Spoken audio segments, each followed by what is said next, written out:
ABC7 and Fox 22 News Special, Maine's Transgender Policy You Decide.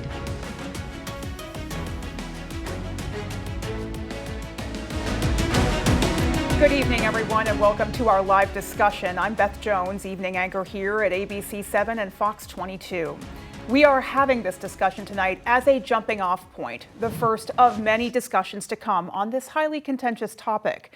No doubt there are strong feelings on all sides, and tonight's discussions will focus on the interpretation of Maine law surrounding transgender athletes, the multiple investigations the state now faces in retaliation for Title IX, or in relation rather to Title IX compliance, and President Trump's threat to withhold federal funding and what that would mean for the state of Maine. It is also important to note at this time that invitations to participate this evening were also extended to the Maine Department of Education and the Maine Principals Association, but we did not hear back from them after multiple inquiries. We hope to inform Maine viewers tonight on these topics and have a civil and respectful exchange of ideas. We now welcome our two guests this evening, Maine State Senator Joe Baldacci and Maine Representative Billy Bob Fockingham. Thank you both for joining us this evening, gentlemen. We appreciate it. Thank you. So let's get started here. A lot to get to this evening, but first and foremost, I kind of want to back up a little bit if we can. There has been a lot of discussion surrounding Representative Laurel Libby's social media post from several weeks ago that related to a high school transgender athlete in the state.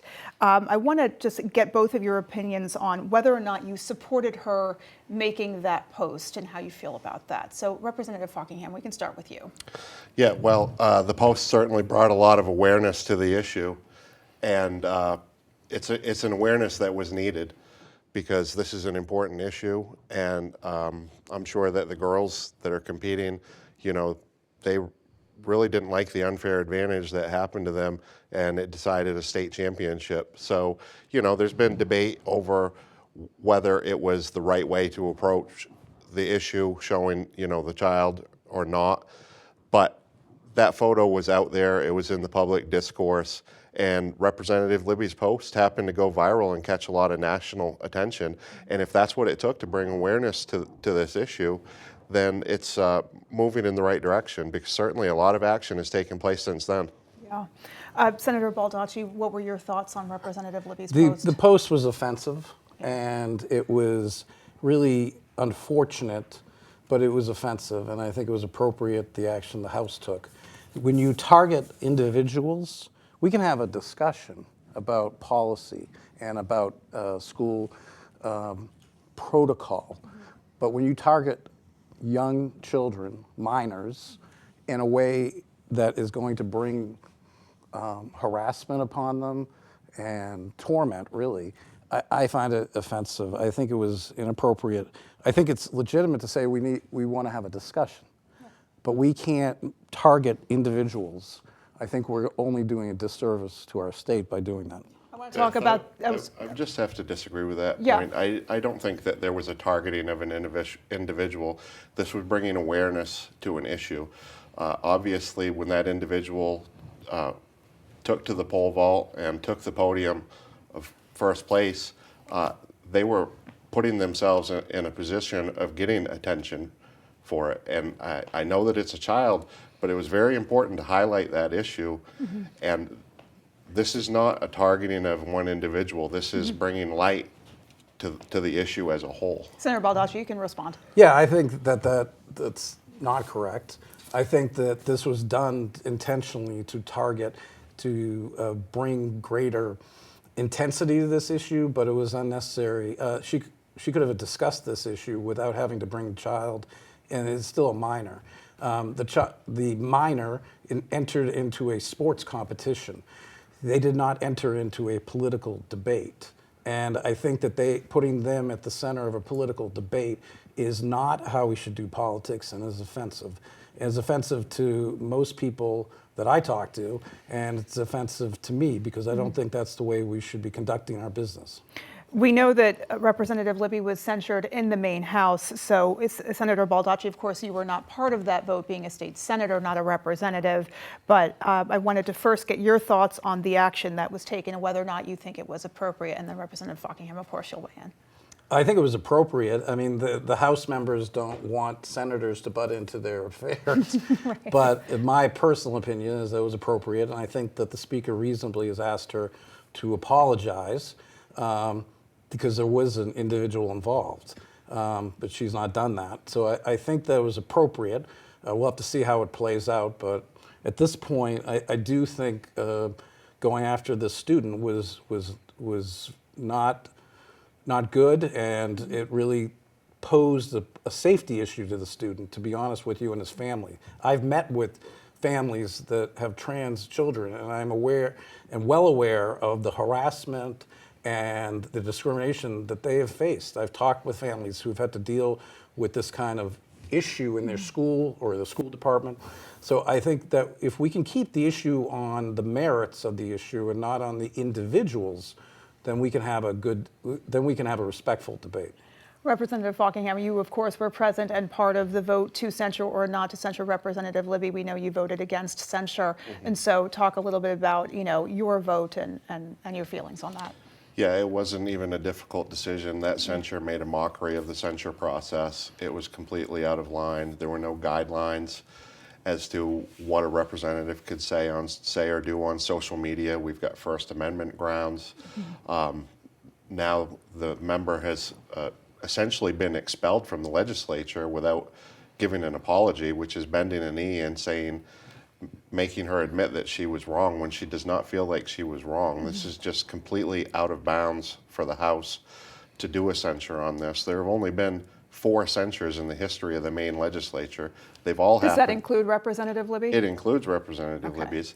They've all happened this century, and 3 of them have happened within the last year or so, and they've all happened to Republicans when Democrats have been in the majority. I want to just explain for anyone who's watching who doesn't understand the repercussions that were spelled out with the censure. So Representative Libby cannot participate in a vote until she issues the apology that's been requested by the Maine House. And so that was what you were referencing when you said they've essentially removed her. Is that correct? They have. Yeah. It carries the same penalty as an expulsion, pretty much, if she doesn't apologize and she doesn't feel that she was wrong. And the House really had no business putting this censure on Representative Libby. It's her free speech right to post what she wants, and that's what she did. And this is a partisan sham that makes a mockery of the censure process. Well, unfortunately, I'll let you respond. Unfortunately, that's not the case. This targeted a student, an individual that has huge repercussions to the family, to the individual, to the community, the school. And I think that it's not a high bar that they're asking her to simply apologize for trying to put pressure on this student. I think that if the shoe were on the other foot, I'm pretty certain the Republicans would be asking for the same thing. So I think that it's not a high bar to apologize and say, maybe I shouldn't have done this post, okay? But I think that hopefully they work it out eventually in the House, and we will see what happens. And we know that then transitioned into other sort of highbrow, high-profile moments. And of course, I'm referencing the exchange between Governor Mills and President Trump. Whether you watched that unfold in real time or saw it later, what was your reaction to that exchange and the stance that Governor Mills took? And Representative Falkingham, we'll start with you. Well, I think the governor got caught off guard. First of all, I just want to say that this whole discussion is a discussion that Republicans wish we didn't have to have. It's an overwhelming majority of Americans and Mainers believe that biological boys shouldn't be in girls' sports. So to point out the fact of this post as a problem, it's unfortunate that this post is what it took to highlight the issue. So I think when Governor Mills got put in that moment with the president, she got in a defensive posture. I think that it was a reaction, and I'm really hoping that she comes around on this issue. I don't think that she feels like biological boys should be in girls' sports. And so I hope she doesn't persist on wasting our taxpayer money fighting an issue that we can agree on and costing our schools a lot of funding, which is what's going to happen we keep this up. And we'll be getting to that a bit later in the discussion. Senator Baldacci, I'll give you a chance to also react to the exchange between Governor Mills and President Trump as well. So I think Governor Mills acted completely appropriate. What our Republican friends may not be aware of is that the Supreme Court of the United States in 2019, under Bostock versus Clayton County, under a decision issued by Justice Gorsuch, a Trump appointee, by a 6-3 vote, said that gender identity was a form of sex discrimination. And that has been the law of the land since 2019 or 2020. And for her to say, we'll deal with this in the courts, is exactly correct, because the current U.S. Supreme Court, dominated by Trump appointees, has ruled that gender identity is a form, discrimination based on that is a form of sex discrimination under the Civil Rights Act. This doesn't get talked about a lot, but because, for whatever reason, because it's not flashy or whatever, but the fact is that Governor Mills is simply upholding the law as it stands. And I think one of the issues it's kind of in the background, is the threat to the rule of law in general in our country. And we've seen today, in the last few days, courts striking down decisions made by the Trump administration, because the fact is that in order to change a law, you have to have a bill, and then you have to have Congress pass it, and you have to have the President, Senate. Laws don't get automatically changed because the president has issued an executive order. You have to have the Congress, who approved the original law, amend the law. Yeah. I want to just get back to we have a law, Yeah. and it's called Title IX, and the president is enforcing that law. And you can't throw out this term gender identity and just throw women's rights aside. We're not throwing women's rights aside. The Supreme Court in 2020 said discrimination based on gender identity is a form of sex discrimination. It was under Title VII, but it's the same Civil Rights Act that we're talking about, Title IX. And it was a 6-3 decision by a Trump-dominated court. So I understand what the president wants, and that's great. That's part of the public discussion. But it's not the law that has been currently recognized. So when we say things, try to suggest that the governor is on a wild goose chase or something like that, or wasting time, she is standing by the law as it is. But Joe, if I might say, Title IX is a civil rights law. So is Title VII. It's all part of the same statute. But it's to protect women. Yes, that's what. So Title VII is as well. They're the same protections in both laws. They're under one statute called the U.S. Civil Rights Act. They have the same protections. But for women, though, this was a Civil Rights Act. Title IX is to protect women.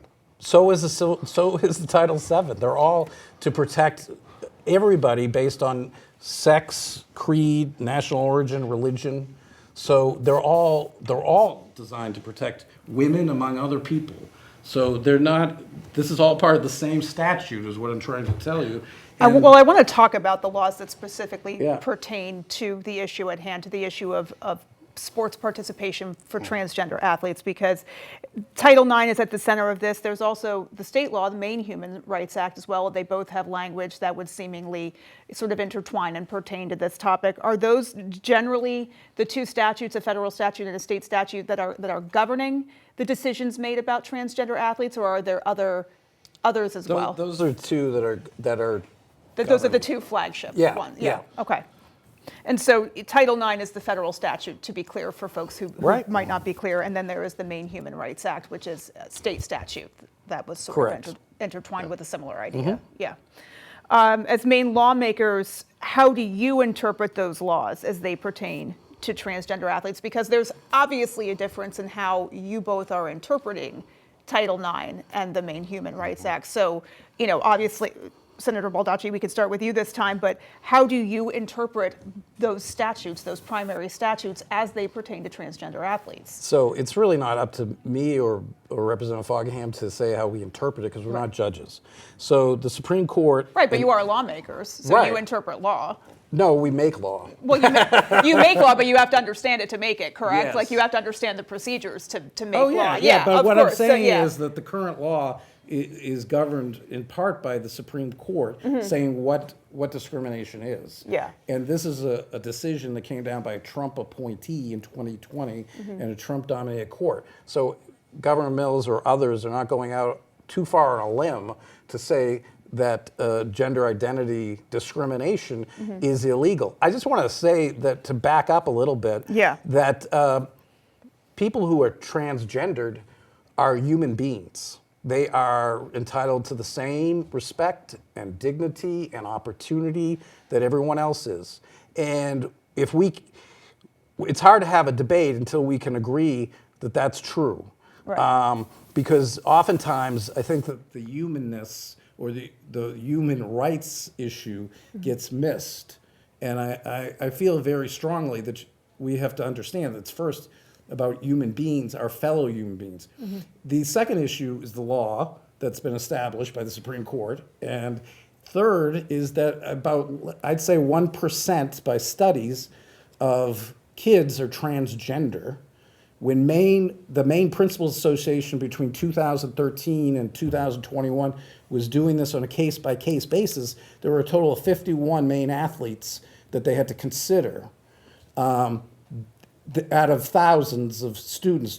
That's less than 6 student athletes per year.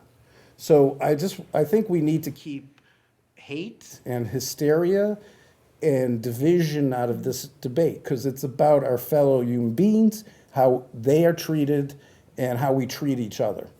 And the same question to you. The original question was, how are you interpreting the laws that govern this? And so but I'll just let you respond to Senator Baldacci. Yeah. Well, Beth, the answer is not that complicated. It's simple. Title IX is a civil rights law passed in 1972 to protect women. And I interpret it the way it was passed then, which was that women are biological females, and that's the way that it should be applied now. That's a very simple answer. There's no hate or malice in that interpretation. That's just the way it is. This is biological women. This was to protect them. This was to give them space and equal opportunities. And that's why you see women be able to get scholarships, the same scholarships that men are able to get in universities, and have the same opportunities to play sports, because that wasn't a protected civil right before 1972. And now it is. And it's been a great thing for women to be able to have those opportunities. And we can't do away with it by letting them be replaced by athletes that are not biological women. I mean, that's just spreading more disinformation, unfortunately, because, as I said, less than 1% of athletes are transgendered. And we may have had 6 in a given year in the state of Maine. So to suggest that it's somehow overturning our sports traditions is incorrect. Also, again, the Supreme Court has interpreted different provisions of the Civil Rights Act that say the same thing as Title IX, and have found that gender identity discrimination is illegal. Therefore, we are in a position where we have to abide by federal law until it gets changed. If federal law is changed by the Congress and the President signs it, then we're going to have to abide by it. But until then, we have to abide by the Supreme Court decisions interpreting the civil rights statutes. I think Joe, that's hold on. I'll let you respond. Go ahead. Yeah. Joe, you said that I just said some misinformation there, and I simply stated that Title IX is for to protect biological women in sports. But what you said was that because there aren't that many transgender athletes, that it's okay, essentially. No, I didn't say that. I just said that it's not some huge issue overtaking sports in general. But I also said that the Supreme Court, you said the Civil Rights Act only applies to biological women. It applies to all people, regardless of their status. And it's been interpreted that way. So, I think, again, it goes back to what I think is the fundamental question. Do we understand that our transgendered people have the same rights as the rest of us. And if we don't agree with that proposition, then I think there's a problem, because that is the heart of both the Constitution and about the Civil Rights Act. So I think that it's important, and I would just say one more thing, that the history of discrimination based on sex or sex orientation or identity has also brought with it harassment and violence. The statistics are clear that Maine youth that are transgendered are much more likely to either be homeless or to have serious mental health issues or have other serious health repercussions. I grew up in Bangor where Charlie Harwood was, and I was a teenager during the Charlie Harwood time, which was horrific. That type of hate, harassment can be fostered by the efforts to discriminate and exclude people, and that's something that I've always been committed to fighting. I'm going to let you, if you have a response, we'll do so after the break, but we do have to cut to a commercial very quickly. Folks, stay with us. We'll be right back.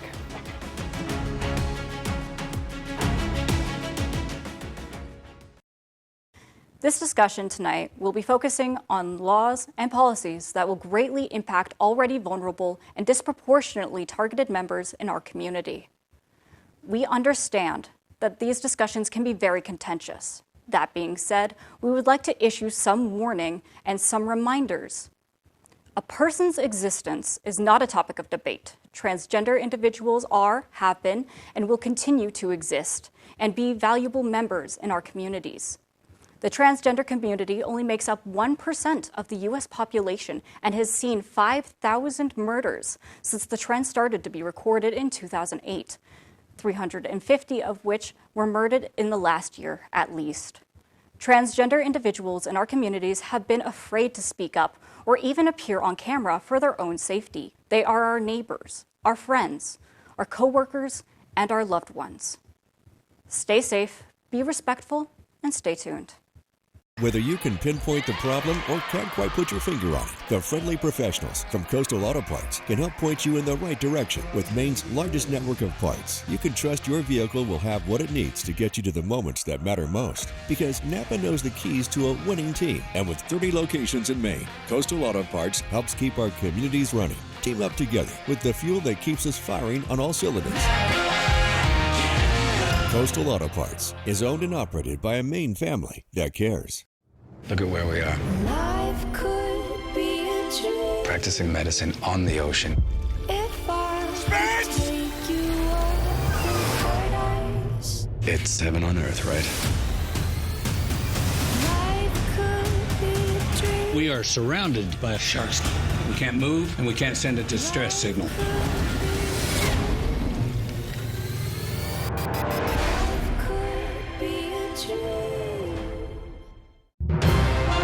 Tonight on Fox 22 News at 10. Hello, I'm Devin Dagnall. Coming up tonight at 10, a man is in custody after a threatening incident in Milford this morning. Plus, health experts gathered in Bangor to remember the lives lost to the opioid epidemic.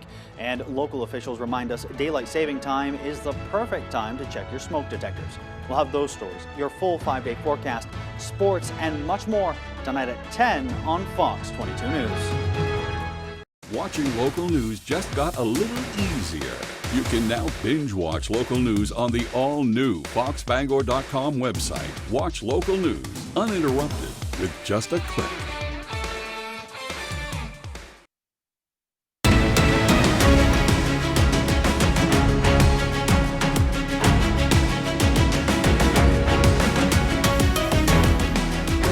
Welcome back in, everyone. So right before we went to break, Senator Baldacci had been speaking about the interpretation of law, and I did want to give you the opportunity to respond in fairness. So what your thoughts on response to Senator Baldacci? Yes. The Declaration of Independence says that all men are created equal, endowed with rights from their Creator. And so that's very clear. But let me be very clear. Title IX protects women. And the intent of Title IX was to protect biological women. It was to give them spaces and a fair opportunity in sports. So what we're talking about here is not the overarching civil rights. Everybody has the right to behave how they want, and be protected. But Title IX specifically protects women, and that's what we're talking about here. I want to get to the discussion about the multiple investigations, excuse me, that the state of Maine now faces with relation to Title IX. And we know that there are three, one from the U.S. Department of Education Office of Civil Rights, the one specifically aimed at MSAD 51, which includes Cumberland and North Yarmouth, and then a recent investigation levied against Maine by the USDA. And there has been a development today with the investigation from OCR that in fact Maine has been found to be not in compliance with Title IX. So first I want to get your reaction to that finding and your knowledge of the status of the other investigations insofar as you've been informed. I think that from the reports that we have, that nobody in Maine was interviewed. I think this is obviously, and that gets back to the whole attack on the rule of law, but it's obviously motivated by a political agenda, unfortunately. I think that we're going to continue to see this, and it's going to be continued to be fought out in the courts. Yeah. And that's unfortunate, but we have to see, we have to let our process work. And that's part of our process, is to have this litigated in the courts, despite whatever the current administration thinks about our courts. They are there as a co-equal branch of government. And that is the report that no state officials had actually been interviewed up until this point, and yet this preliminary finding did come out. So Representative Fockingham, your reaction to the investigations and the development today? Well, the Office of Civil Rights opened an investigation into the state of Maine, and within 4 days it determined that we are in violation of Title IX. Nobody was interviewed. Well, that shows you how overwhelming the evidence was that we were in violation. They could look at very open sources and find out what Maine's policies are, and we're in violation of Title IX. It's very clear. All they had to do was look at our policies, and so nobody needed to be interviewed to come to a determination on that. You don't think, as a matter of diligence, that someone should have been spoken to? You know, some state officials and stakeholders should have at least been questioned? Well, they knew the investigation was happening, and it just shows me how overwhelming the evidence was that we were in violation of Title IX. Senator Baldacci, Or it shows that this administration had no interest in any real investigation and decided to just retaliate because they felt it was an easy target. So I don't think any real work was done. I think the history of this administration from the first term and what it's done in just the last few weeks is pretty clear that they're going to do things their way regardless of what anybody else tells them. So that's why I think it's going to have to be fought out in the courts. And what are the steps now moving forward? Because earlier today, before this development came out, we hadn't heard much about the status of where the investigations were. And now we know that there's at least one finding not in favor of the state of Maine. So, as you understand it, or however you've been informed, where does the state of Maine go from here if the state's been found not to be in compliance with a federal law? Well, I think the state is going to cooperate with any investigation. I think the fact is, and I think the Attorney General is going to represent the state's interests well. I think that he understands the law, and I think there will be cooperation to the extent that the federal government's willing to accept cooperation. But if they're not willing to have a legitimate conversation or a legitimate two-way discussion, then that's why I think this will all end up in a court battle, and we'll have to see how that determines itself. I think it's unfortunate. I think that if we had cooler heads, people that were willing to have conversations with each other, instead of throwing threats around, I think we might be in a different situation, but that's where we are today. Representative Fockingham, your thoughts on how the state moves forward? Beth, the idea of the state of Maine going to court over this is ludicrous. I think the people of Maine are in disbelief right now that they are at the center of national attention, that our state is actually going to go to court over something that is so obvious. Title IX is to protect girls. It's to protect girls' spaces. We all know that the intent of Title IX when it passed in 1972 was to protect biological girls, not transgender males or biological males identifying as female. We all know the intent of the law. So I think the state of Maine is in disbelief that we would fight this, that we would risk millions of dollars in education funds over it. And I think the people of Maine really want to have this be over with. Well, let's talk about the people of Maine as far as your individual constituents go. What have you been? I can't imagine you haven't had a groundswell of feedback from your constituents over this topic over the last couple of weeks. So, what are you hearing from your constituents about this? I hear from most constituents that they don't want trans kids targeted, like has been done by members of the legislature. That's one thing. People generally believe in fairness. The statements that the U.S. Civil Rights Act does not only applies to biological women. The U.S. Civil Rights Act, as I've tried to say, and as the courts have ruled, applies to all people, okay, regardless of sex. That is what it says. For the opposing side to say that it only applies to biological women is completely untrue and is completely incompatible with the actual court decisions. So I'm not trying to offer any kind of radical idea other than we have a court system. There is significant rulings by the Supreme Court in the past, by a Trump Supreme Court, that would be in favor of Governor Mills's position. This is going to have to be worked out that way. Because the Supreme Court ruled the way it did, Maine fell in line with that decision in 2020, because otherwise we would be subject to lawsuits on that end if we didn't. So I think that if people want to change the law, we go about it the constitutional way, which is to have Congress pass a law and then have the president sign it. But we don't live in a dictatorship and one-man rule. And so this will have to be decided by the court system, and about the people of Maine believe in fairness, so I don't think that's going to change. Congress has passed a law, and it's called Title IX, and it was passed in 1972. And I just have to correct something the senator keeps saying. He keeps conflating what I'm saying to civil rights, and I'm talking about specifically Title IX. Yes, civil rights cover all people, all races, all sexual preferences, but Title IX specifically speaks to women, and that's what we're talking about here. That is where the violation is. There is a law, it's been passed, the president is enforcing the law. Maine is not in compliance with the law. The Office of Civil Rights has determined that Maine is out of compliance with that law, and we need to get back in compliance with that law. Title IX, it talks about discrimination based on sex. Okay, regardless of it applies to everyone. Well, I have the exact verbiage of Title IX here. So it says, no person in the United States shall, on the basis of sex, be excluded from participation in, be denied the benefits of, or be subjected to discrimination under any education program or activity receiving federal financial assistance. That is the verbiage of Title IX. Correct. And under the same civil rights law, the Supreme Court ruled that this type of gender identity discrimination is illegal. So that is why the Maine Principals Association and the state of Maine government acted in the way they did, because the Supreme Court ruled that this type of discrimination is illegal. When a court rules something is illegal, you generally have to follow that ruling, okay? Or you're subject to repercussions. Obviously, we're in a different era right now, I guess, so anything could go, but I'm just in my old school textbooks looking at how bills become law and how courts enforce laws.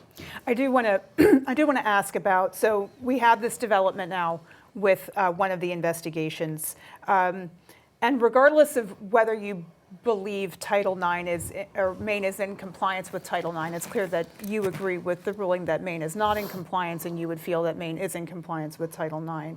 Do you feel that President Trump's threat to withhold federal funding from Maine until transgender athletes are banned from women's sports, do you feel that's an appropriate and proportional response to being out of compliance? Or was there something else that could have been or should have been done first rather than jumping right to withholding federal funding? I mean, if they were serious about changing state policy, they would have a conversation with the state and think of other options. But just to have this brinksmanship, the same type of attitude that is almost on every single issue, it has to be black or white. I think is unfortunate because, yes, I think there are other alternatives. I think the courts, as recently as today, have ruled, the Supreme Court ruled a few days ago, that with freezing money or withholding money for programs that have been appropriated by Congress is illegal. Nixon tried to do that in the early 70s. That was overthrown by the Supreme Court. These type of executive actions on money that's already been appropriated by Congress is illegal. Representative Falkingham, I'm going to get your reaction, then we do have to go to break yet again. The Supremacy Clause says that federal law trumps state law, and the state law is wrong here. Title IX protects biological women. This is very sort of eerily similar to a situation when the United States passed the civil rights laws that ended segregation, and Governor Wallace had a state law that said they would stay segregated, and he was going to stand on the front steps of the school and not let it be integrated. He was wrong then. Governor Mills is wrong now. We need to get in compliance with federal law. We need to protect girls' spaces. All right, we're going to put a pin in that for right now. We do have to go to break, but we will be back once again. Okay, all great. right.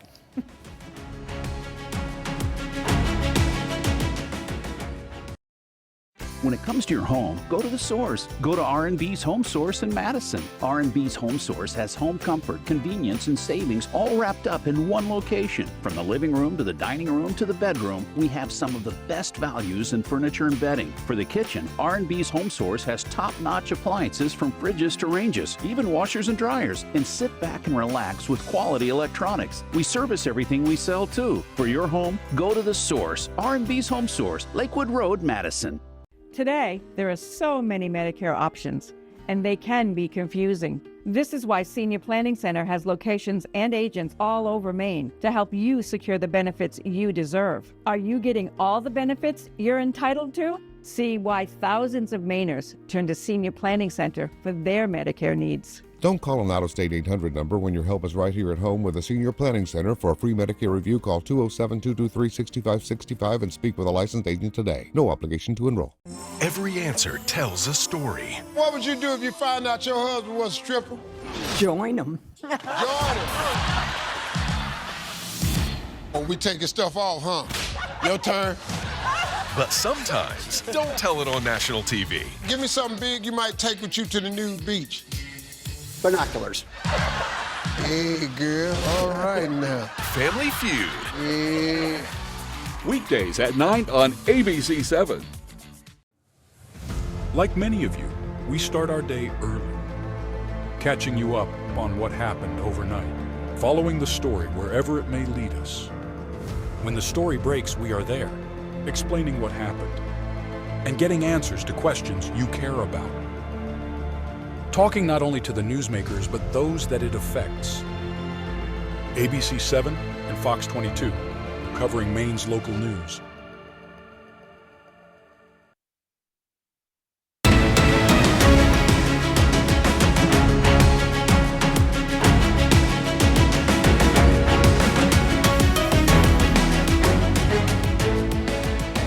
Welcome back in, everyone. We want to move to the part of the conversation. We were just talking about President Trump's threat of withholding federal funding if we didn't comply with, or if Maine didn't comply with the executive order and with Title IX, if we're found to be out of compliance. Both of you are state lawmakers. You're certainly well familiar with the making of the state budget and, you know, what it takes for Maine to be financially solvent. So how much does Maine's education system, and really as a whole, how much do we rely on federal funding? Yeah, so the number I've seen the most is $280 million go to our schools from the federal government. Mm-hmm. Obviously, if they didn't have that funding, that would be a huge hole that they needed to fill. I'm sure they'd come to the state looking for that money. Mm-hmm. We don't have $280 million. As a matter of fact, we have a $500 million budget deficit right now that we already have to deal with. A lot of taxes are looming in that budget that I don't personally want to see go forward.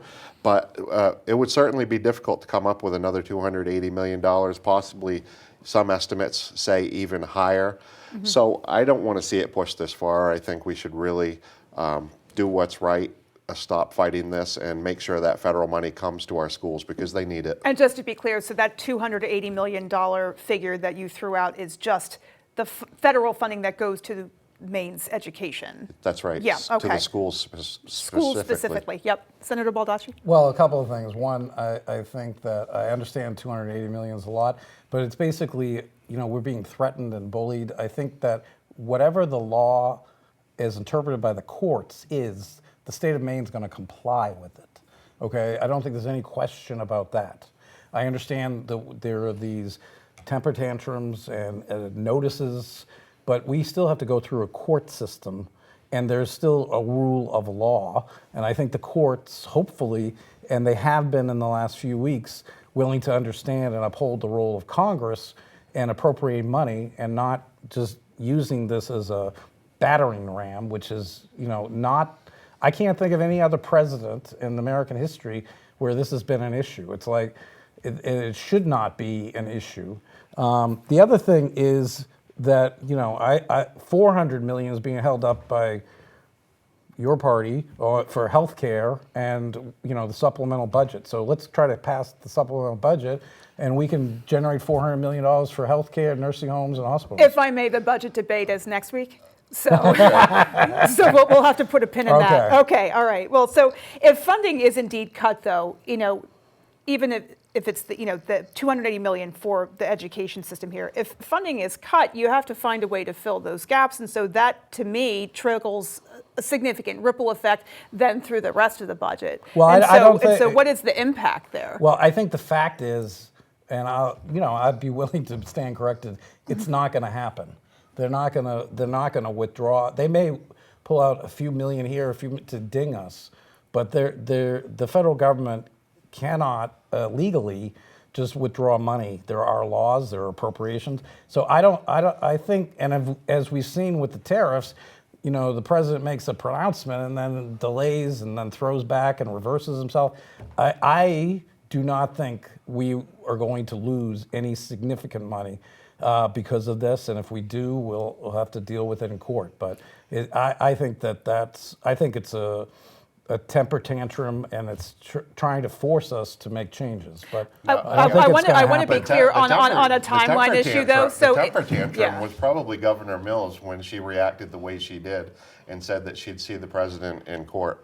To act like this is a one-time thing that the federal government has withheld money for not getting certain behavior is crazy. That's why the drinking age is 21 all across the country, because the federal government withheld highway funds until the states moved the drinking age from 18 to 21.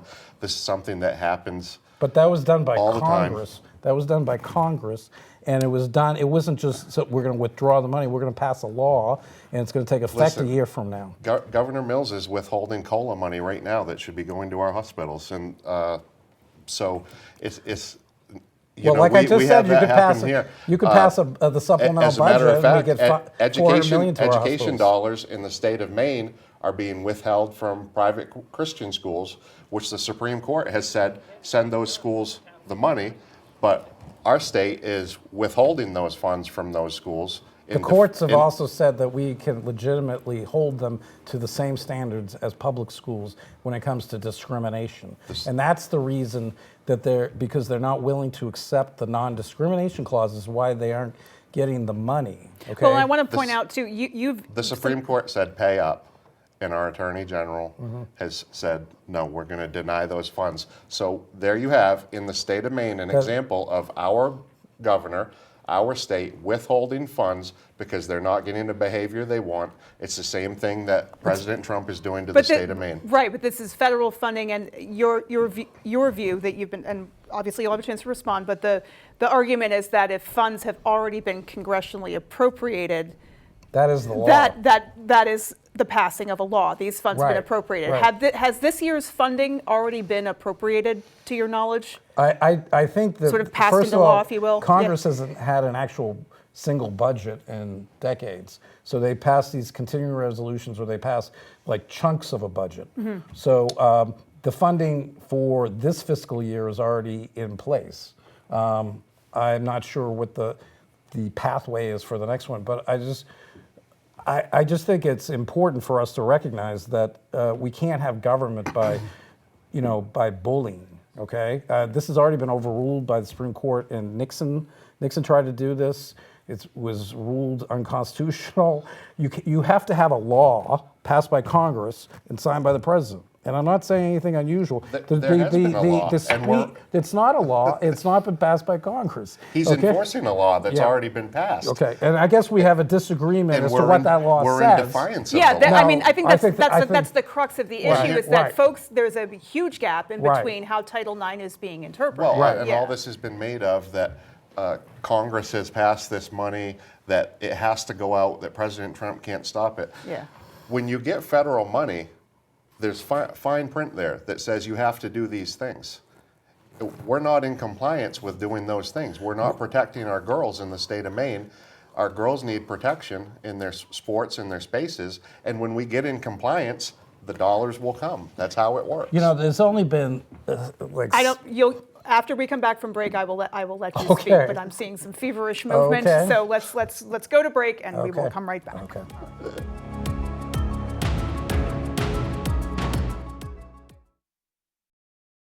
Winter is a time to get outside and enjoy all that Maine has to offer. And when it's time to come inside, rest assured everything's toasty because of your Fujitsu heat pump from Valley Home Services. Push a button and you'll be snuggling up on the couch in no time. Valley Home Services offers reliable rebates, significant energy savings, and expert installation. And now save $500 off each indoor unit for all systems installed by April 1st. Embrace the comfort of Fujitsu heat pumps from Valley Home Services. Call or click today. It's Markdown Mania at the Furniture Gallery, and the deals are madness. Relax in this cozy recliner. Choose tan, gray, or brown for only $298. Grab a sofa chaise for just $598. Upgrade your living room with a sofa and love seat set, now just $798. Scott Living mattresses are now priced king size for a queen price. Plus, save up to 70% on in-stock clearance items. Hurry into the Furniture Gallery, shop our Maine family-owned business, and save money. The Furniture Gallery. Coming up tonight on Fox 22 News at 10. Hello, I'm Devin Dagnall. Coming up tonight at 10, a man is in custody after a threatening incident in Milford this morning. Plus, health experts gathered in Bangor to remember the lives lost to the opioid epidemic. And local officials remind us daylight saving time is the perfect time to check your smoke detectors. We'll have those stories, your full 5-day forecast, sports, and much more tonight at 10 on Fox 22 News. I joined the Maine Army National Guard because I wanted to help the people of my community. But I never knew how far that would take me. I'm here from my hometown and I'm furthering my education. My part-time service is helping me do both. Join the team that can help you take charge of your future, just like I did with the Maine Army National Guard. Go to nationalguard.com/ME to learn more.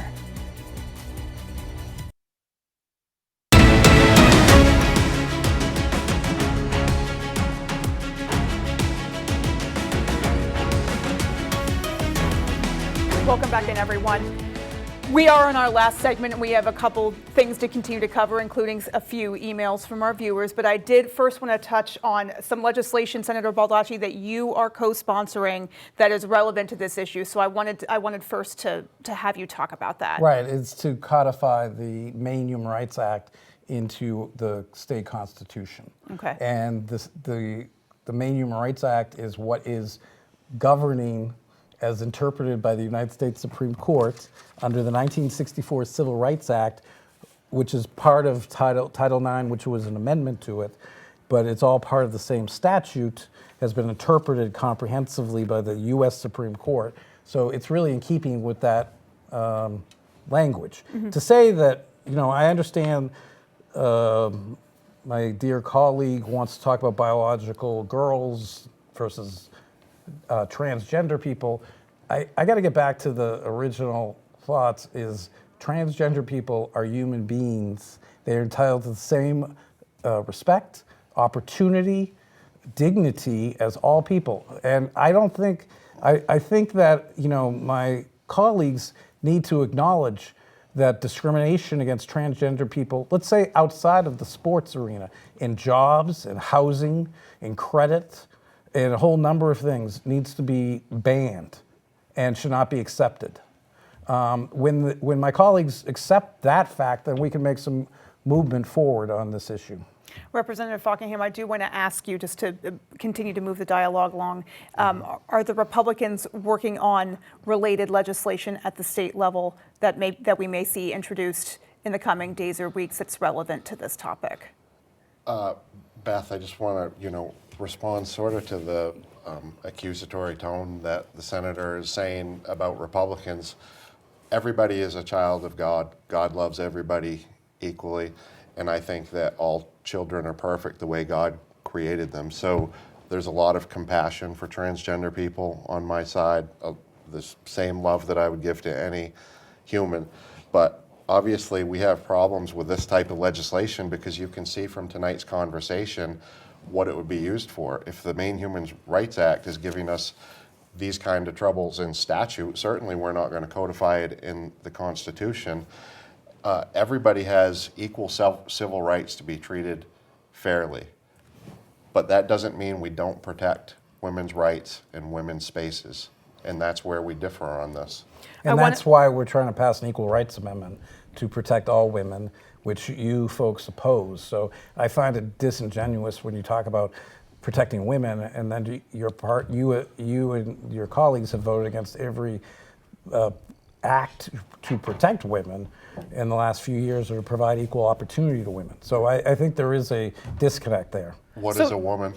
A woman is a biological woman and a transgendered woman, okay, are both entitled to the same thing. It's not my purview to give you an anatomical answer, okay? Well, what is a transgender woman? Who has had surgery to change their features. But regardless of whether they're transgendered or not, they are people entitled to the same respect and opportunity. I don't understand how we can not say that. How can you not say that? You call them children of God, but you're not willing to admit that they're equal people. They are people, and until we can come to the grips with the idea that transgender people are people first, then I think we're still going to be at odds here. I think that is compassion, that is understanding, and that is respect for everybody's civil rights. They are equal, but compassion also includes compassion for women and protecting them and protecting their spaces and protecting their opportunities. First of all, we've had maybe 6 athletes per year in the state that this would be coming out of thousands of kids involved in sports. So this is such a small, unrelated issue. But there you are again talking about the amount. Well, I think that's relevant to our conversation. If there were 1,000, would it be wrong? I think it's relevant to our conversation. Only okay because it's a few. Okay, I think it's relevant to our conversation when one side is trying to generate hysteria and division and it's not hysteria, and we're not generating it. It's just happening. No, and we're reacting to it. It's an argument. Let me ask my last question because we're moving in the direction. But I do want to ask my last. From the real issues. I do want to ask my last question. The bottom line is that the state of Maine needs to find a solution. You're lawmakers. You're in a position to be part of that solution, provided common ground can be found, and that is what lawmakers are there to do. And so what in your view is a solution or the solution to this issue? How do we make sure that every student in Maine has the opportunity to participate in sports in a safe, fair, and equitable way? And I'll give you each one chance to respond, and then we have to move to viewer questions. We have a solution. It's a bill in the legislature sponsored by Liz Caruso, a representative from Caratunk. It allows all individuals to compete in sports. It doesn't keep anybody out. It lets transgender students compete, but it protects girls' spaces. It protects girls' sports for biological girls, which is supported by 81% of Americans across the board, across all political ideologies. That is what the public supports. We have a bill for it. It will allow the transgender students to compete as well. It does nothing to prevent them from competition and participating in athletic activities, but it does something that 81% of Americans support, and that is protecting girls' spaces. Okay, and your response, and then we're going to move on to viewer questions. So, my response is that the vast majority of people also support recognizing the equal rights and equal dignity of trans people as well, which your party apparently is not willing to do, and I think that's important. Not true. Well, it seems to be. Everybody's equal. No, you can't say that in one sentence and then say they're not in another. I mean, you keep using the word biological girls to exclude transgender people. I mean, so you can't have it both ways. The fact is, all people are created equal. All people. There's no exceptions. And for you guys to create divisions and create this kind of hate and hysteria is unfortunate. It's not hate and hysteria. Girls want to be protected. They want their own spaces. They don't want to have to go into locker rooms and have to be presented with male genitalia in front of them, especially very young girls. They don't want to have to compete against biological males who are much bigger and physically fit with them. I'm going to give you a chance to respond, and then we're going to move on. You know, they don't want to have this unfair disadvantage in sports. They want to be able to compete against other biological females in a fair manner, and they should have that. And by the way, that's the law. I'll give you a chance to respond, and I would at least like to get to one or two of our viewer emails. Yeah. I mean, I think that we've already established that it's not the law. That the law has changed by the Supreme Court, which has written a decision by the Trump administration in its first term. So, I mean, that is not true. Second of all, we can have a discussion about what's the appropriate protocols at schools. Nobody should feel unsafe at schools. I think that we have done a lot in terms of protecting everybody's safety, and I would want to continue that. There's no question everybody should feel comfortable. But whether we're going to castigate people or segregate people is another story. All right, I'm going to at least get to one viewer question, so if we can. Jesse H. asked, why not create transgender teams? And I'm going to ask you to keep your responses brief because we are running out of time. I already touched on it. The Liz Caruso bill would do just that. It would give transgender athletes the opportunity to perhaps compete in their own classification. Okay, and quickly, Senator Baldacci. That is just another form of segregation. It's like having differences based on religion or race or anything else. I think the system that we had between 2013 and 2021, where the Maine Principal Association could deal with these issues on a case-by-case basis, actually was probably one of the best solutions, because it kept the idea of inclusion, but also the idea that we can take steps to make sure that everybody's protected. All right, I'm going to have to stop you there. I appreciate so much both of you coming in this evening and starting the dialogue, at least officially, on our air. We so appreciate it. That concludes tonight's conversation, and we do want to be clear again that this is the first of more conversations to come. We are going to continue to follow and cover this evolving issue every day on our newscasts and with other special events that might come up. But for now, thank you again to Senator Joe Baldacci and Representative Billy Bob Fockingham. Thank you for coming tonight. We Nice so to see you. appreciate it. Folks, thank you for joining us, and have a great evening. Thank you.